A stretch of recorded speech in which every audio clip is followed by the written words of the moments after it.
Welcome, folks, to another episode of the Church Solutions Podcast. And I didn't write it down, but I think this is episode number 463, somewhere around that area there. But thanks for being with us today, folks. My partner in crime, Steve Lacy, is actually not with us today. He's a little bit under the weather, but we'll probably have him next week. So thanks for being with us on the Church Solutions Podcast. We do have a guest today, which I will introduce in just a moment. But I do want to remind everybody that we have a webinar coming up, a new webinar, and it's happening March 18th. It's going to be 12 noon. And the webinar is called The Virtual Church.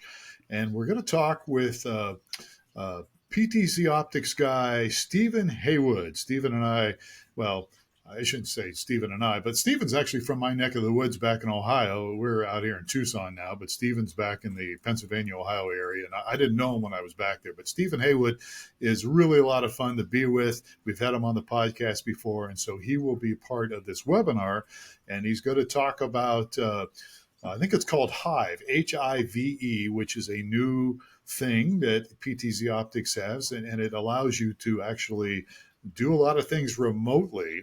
So we'll talk about that. It's called The Virtual Church, and I can't remember the rest of the title because we work really hard every month to come up with a really long title. And this month is no exception, but I can't remember it because it's not in front of me. But you can go to webinar.streamingchurch.tv and sign up for the webinar.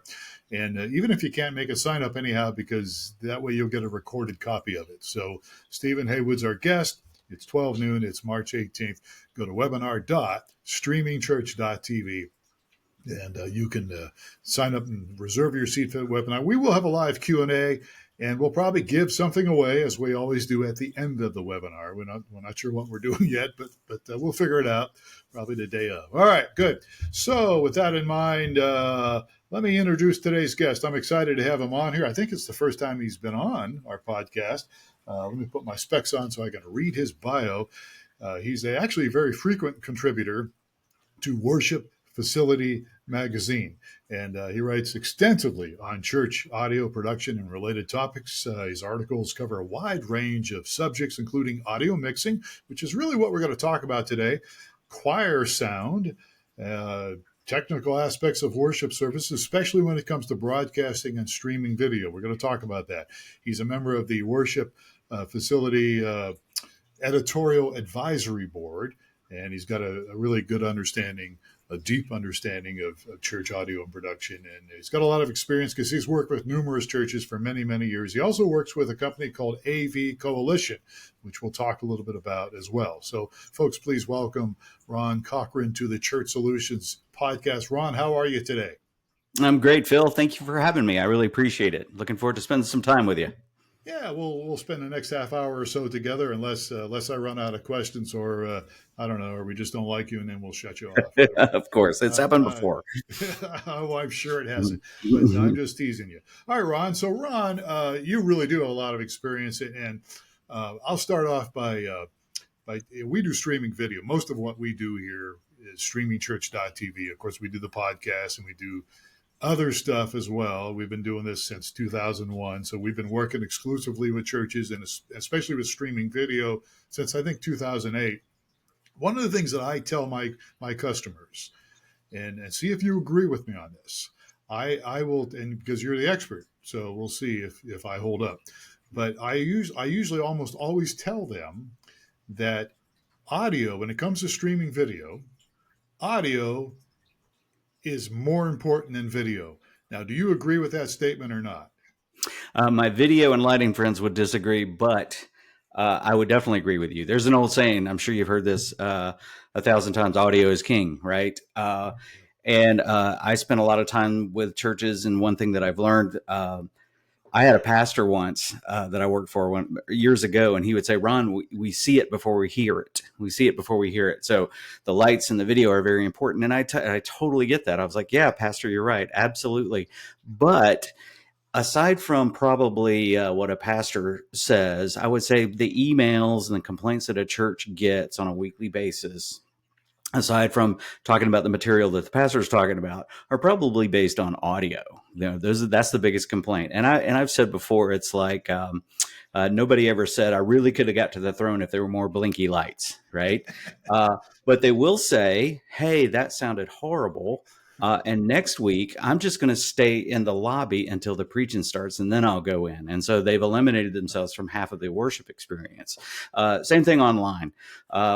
There's a lot more forgiveness when it comes to the visual aspect of things than there is for the audio. If there's latency, if the audio and video don't line up, or if the mix is bad, or one of the major problems that churches have, especially when they're not really steeped in the process, is the difference between the worship music is this loud, and then the pastor comes out and starts speaking and it's this loud, it's way down here. And so they turn up their computer or their TV or the lobby volume if they're at church, and to hear the pastor. And then the pastor finishes and then the worship team comes back up. Well, guess what? Your laptop, your TV, and the lobby volume are all turned up.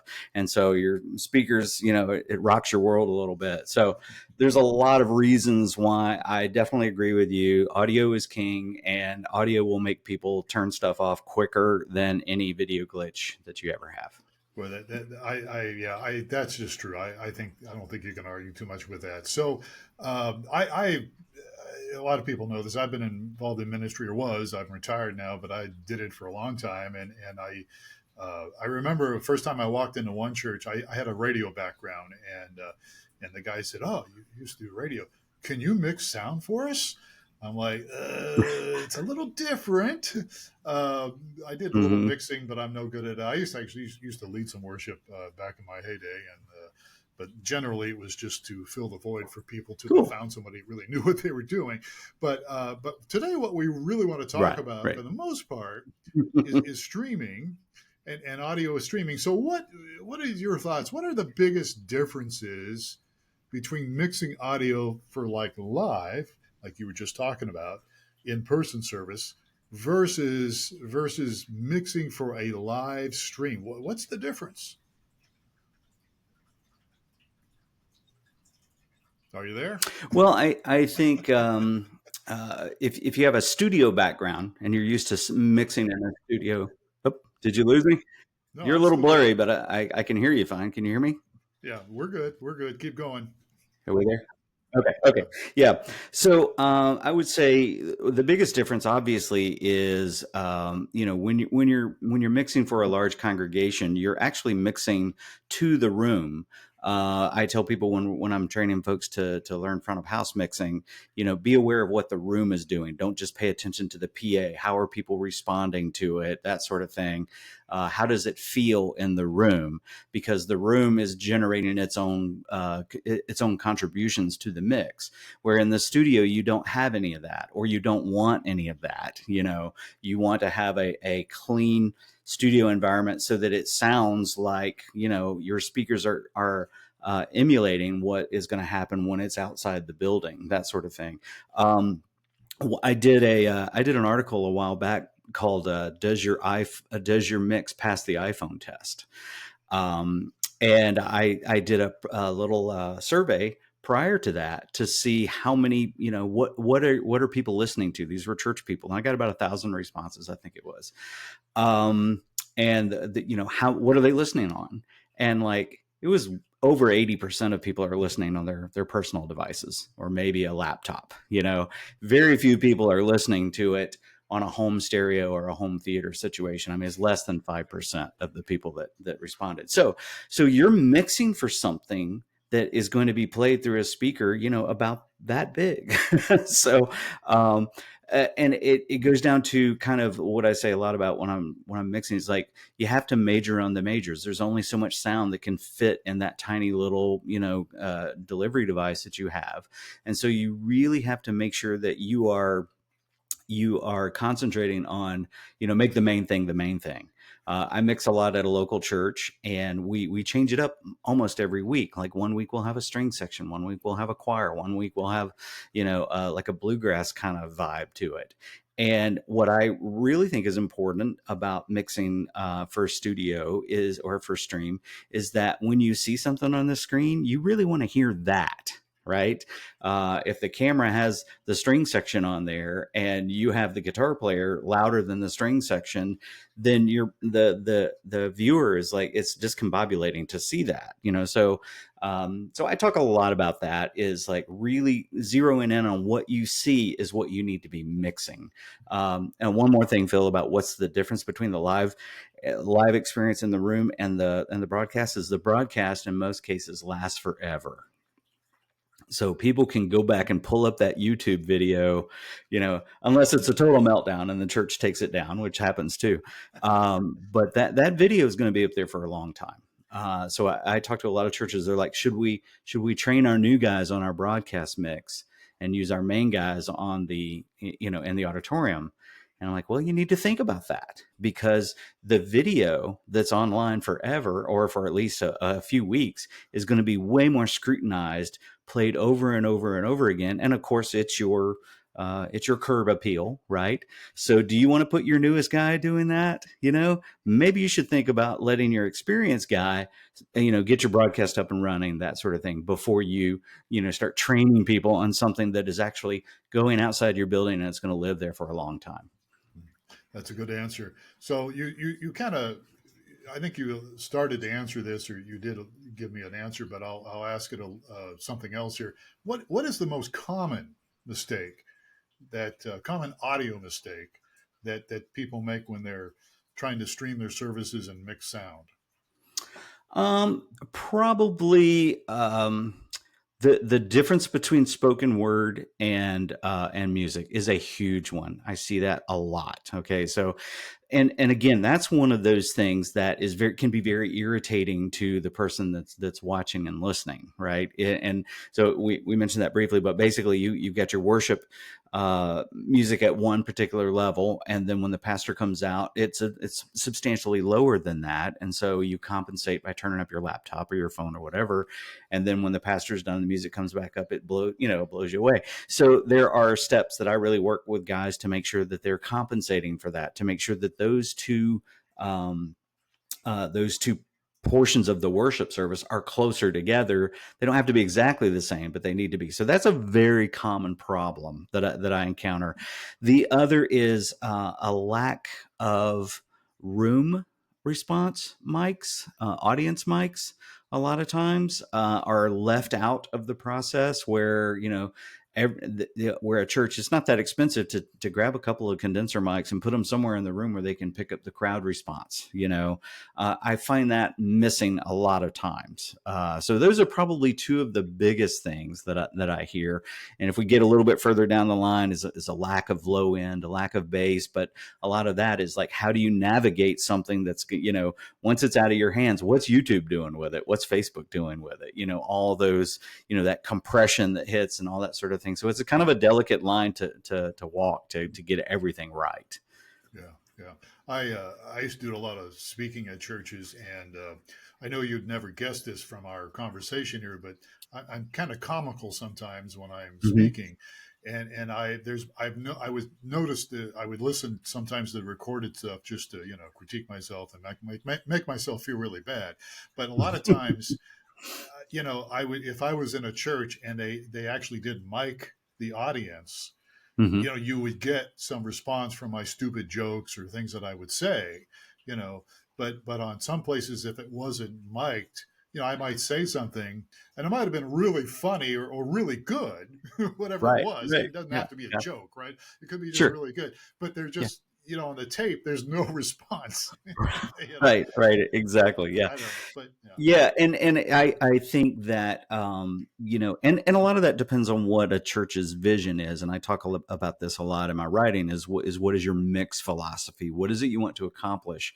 Are you trying to recreate, what is going on in the room to the best of your ability, which should include that ambient sound that goes into it? You have to manage that carefully, but it needs to be there if that's the vibe that you're going for. Or some churches are like, no, we just want a straight up, studio sound that's just tight and in your face, and which is fine too, as long as the church knows, what target they're going for, to tell their sound guys to go for that target. That's the key. It's like, whatever the vision is of the church, that's what needs to, that's what needs to be pursued at to the best ability that you can. Yeah. So you mentioned this earlier that uh, different musical styles. Okay, so how do you approach? And I know this is kind of a hard question to just answer here in a short podcast, but how do you approach mixing the different musical styles? Like traditional hymns versus modern worship. Bands versus choirs. I mean, is there some wisdom you can pass on? Well, one of the questions when I train folks, and I do a fair amount of that, is I ask this question: is like, particularly when it comes to modern worship, is your job to recreate a pre-recorded CD only louder, or is it to engage people in worship? Right. And I think we know what the obvious answer should be. It's not a trick question, but some people get it wrong. And the answer is you want your folks to engage in the worship experience, even when it's online. I'm not saying that you expect people to stand up and sing in their pajamas or whatever that is, but, is to create what it is the church is trying to do. So it really, I don't get really married to try to duplicate some particular style if I'm hitting the marks on what the church's vision is, right? Obviously, one of the fun things to do is mix choir or strings, that sort of thing. I really like it when we can step away from your typical worship band and do something a little different and feature those other elements. But again, I would kind of go back to what I said earlier. The important thing of whatever it is you're mixing is it needs to look how it sounds. It needs to feel like it sounds like it looks, so that you can get away. I wrote this in an article, like if we're featuring a choir one week, and I like to have the choir mics, spread out, so I'm getting a nice full left-right balance of the choir throughout the whole system.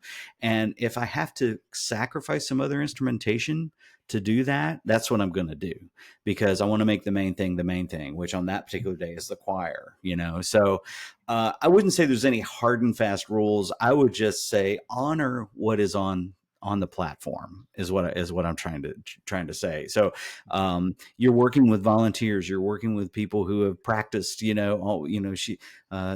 is a paralegal, and she only has a few hours a week to prepare on her piano. I want to honor that. I want to make sure that her efforts are heard and seen. When the camera goes across where her hands are on the keyboards, I want to see that. I want to hear that. So yeah, that's a good point. Let's talk a little bit about some practical stuff here. Some churches, when they're doing live streaming, will have somebody in a completely different room mixing the stream with the audio. Some will have them in the same, they're just back there where everybody else is, and they're trying to do with headphones. I mean, what would you suggest? Is there a way? Because it just seems to me like you're practically speaking, and from my experience of watching this and seeing people in action, it's almost better that if you're mixing the stream audio, you might be better off in a different part of the building than to be right there. Is that right Oh, or wrong?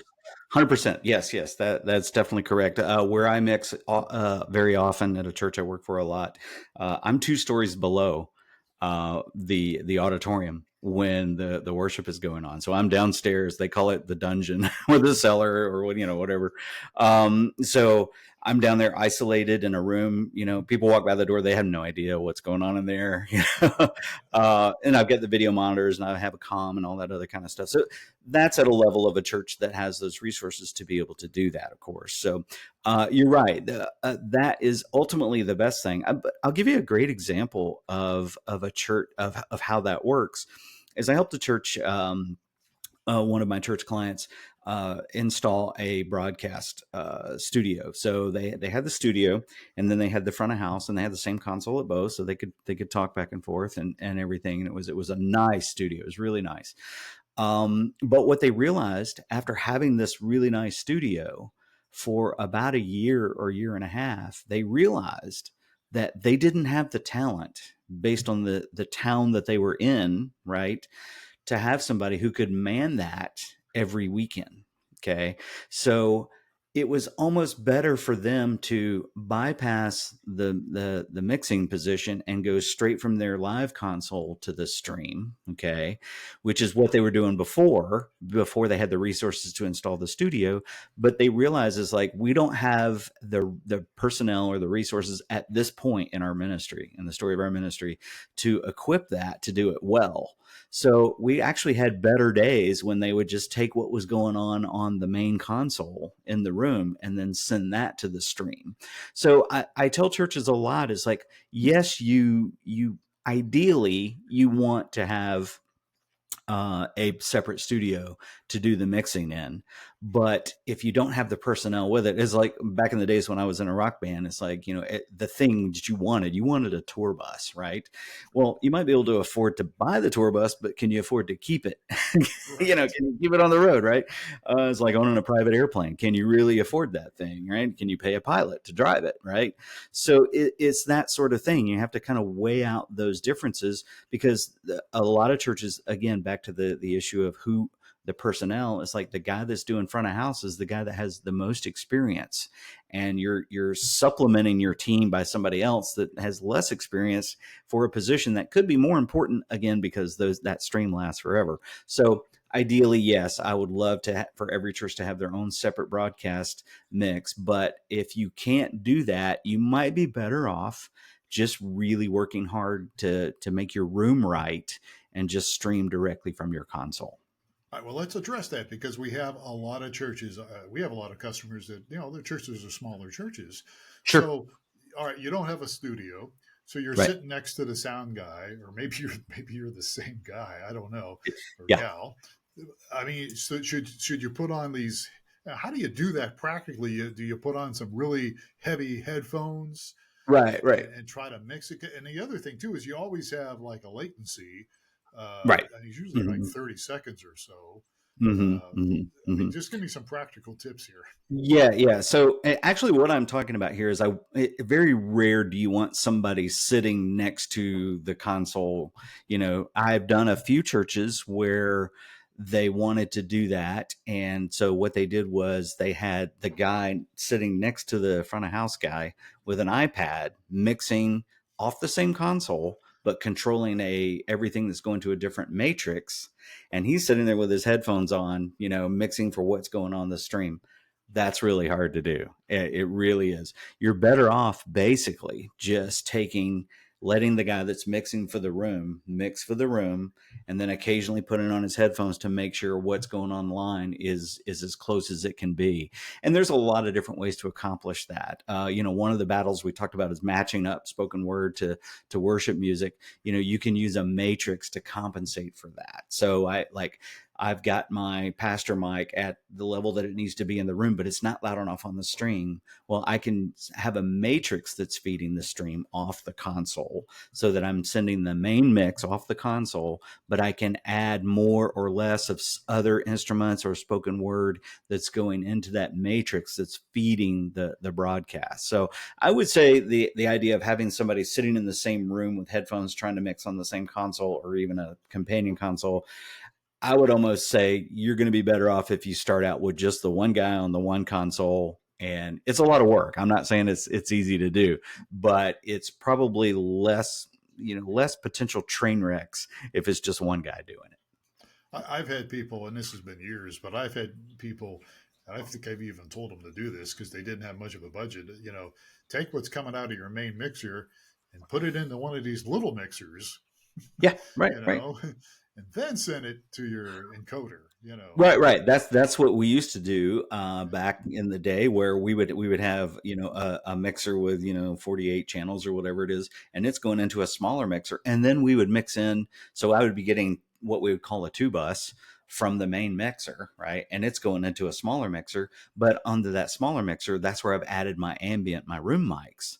So and adding those mics in can take what we call a board mix. When you take a board mix, it's almost like when you put a CD in, you record it directly off the console, and it's very dry and it's kind of dull because it doesn't have the response of the room and that sort of thing.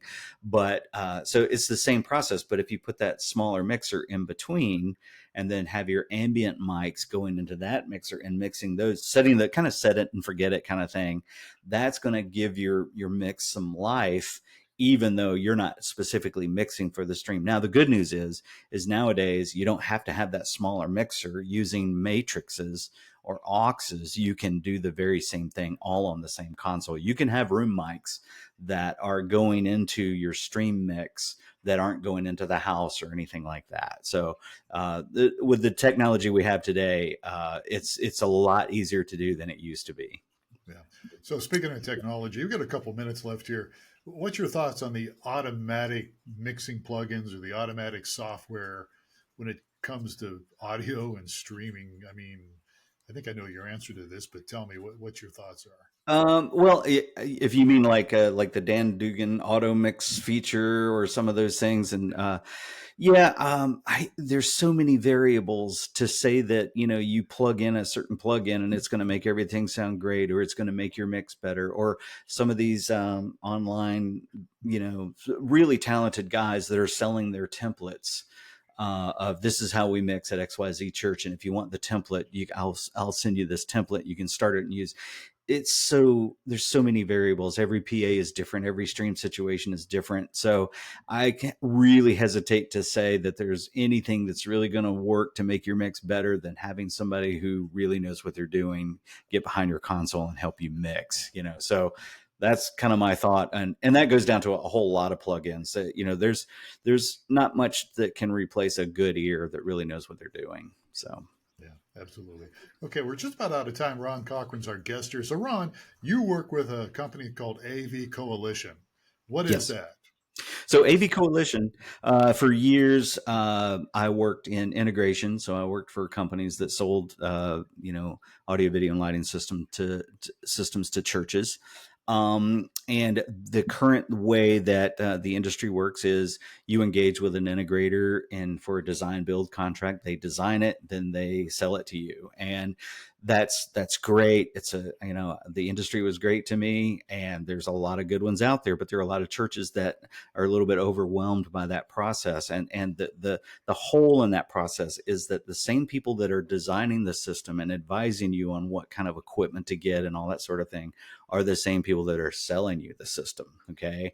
So that can cause problems, and you may get stuff that you don't need, or you may get stuff that's really not good for you. You may have an over-designed system, that sort of thing. So AV Coalition, we founded this company so that we could come in and work on behalf of the churches. We don't sell the equipment. We don't do any of that stuff. We design, we consult, and then we bring in the other companies and we manage them to bid on your project, so that you can have a project where somebody's like looking out for you and is kind of standing in the gap between you and the people that are actually selling you the equipment, to make sure that you're getting what you need and that it's working with the design that you want and that sort of thing. So it's like it kind of birthed out of the idea of a client rep. In church construction, there are a lot of companies that provide client representation, where their job is to protect the church from the general contractor and not to say that people are getting are cheating or that sort of thing, but trust but verify, that sort of thing. And so we have found a niche to be able to help churches do that, where they either don't have the staff or the technology or the knowledge to do it themselves, or they don't have the time to do it, or that sort of thing, or they just need another layer of protection based on their board, their bylaws and that sort of thing. They may require an independent consultant to come along. So it's basically, we work for the church, not for the integrator and not for any of the manufacturers. So that's our business model in AV Coalition. Right. So AV Coalition. So how can people get a hold of you if they have questions or they're thinking about this or whatever it might be? avcoalition.com. We're all over social media and all this sort of things. You can find me on the worshipfacility.com. I do the newsletter for Worship Audio. We just changed the name of it from Audio Connections to Worship Audio. That comes out twice a month. I do 2 or 4 articles a month with them. And so that there's plenty of ways to reach us, and we're out there. We're easy to find. So all right. So worship. Somebody could just Google worship facility magazine. Worship Facility, AV Coalition, CFX, any it's all a big circle. We're all friends. So, Well, that's good. yeah. All right. Well, good deal. So Ron Cochran's been our guest today on the Church Solutions podcast. Ron, this has been wonderful. I really appreciate your insight. Well, thank you, Phil. It's been great. I appreciate the time to spend with you today. Yeah, well, good. And we obviously need to have you on again. We just kind of scratch the surface on some of this stuff, but we do appreciate it. And folks, we appreciate your time today. Whether you're watching or listening to the Church Solutions podcast, be sure and subscribe to wherever you get your podcast. And that way you'll never miss an episode, and rate us and give us some love, or tell us what we're doing wrong. Yeah, we are always open to some insight and some criticism in a constructive way. So anyhow, we appreciate it very much, and make sure you sign up for our webinar coming up. Just go to webinar.streamingchurch.tv, and you can even look at some of the past webinars we've done if you go there, and you can look at some of the other stuff, and it's all for free. All right, Ron, thanks again. Thank you, Phil. I appreciate it. All right. And folks, take care of yourselves and each other, and we'll catch you again on another episode of the Church Solutions Podcast. I'm Phil Thompson.